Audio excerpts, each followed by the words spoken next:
আবারও চলে এলাম একটা নতুন ভিডিও নিয়ে স্টাডি উইথ অর্পিতা থেকে। আজকে শেখানো হবে যে কম্পিউটারে কিভাবে সহজ সহজ পদ্ধতির দ্বারা তোমরা খুব সহজে একটা কঠিন বড় কাজকে সহজে করে নিতে পারো। দেখে নিই, এটা হচ্ছে কন্ট্রোল প্লাস এ দিয়ে আমরা করতে পারি সিলেক্ট অল।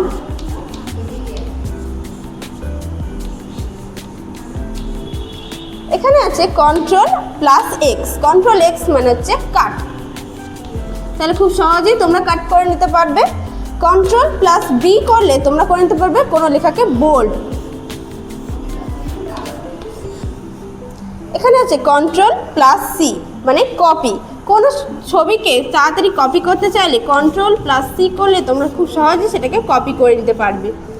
এখানে আছে কন্ট্রোল প্লাস ভি, পেস্ট করতে হবে এটা। তাহলে দেখে নিলাম কি করে সিলেক্ট, কি করে কাট, কি করে বোল্ড, কি করে কপি, কি করে পেস্ট করতে হয়। ভিডিওটা ভালো লাগলে অবশ্যই একটা লাইক করে দিও। চ্যানেলে নতুন নতুন ভিডিও পাওয়ার জন্য চ্যানেলকে সাবস্ক্রাইব করে দিও। আর যে নতুন ভিডিও লাগবে তার জন্য কমেন্ট করে দিও। Thank you.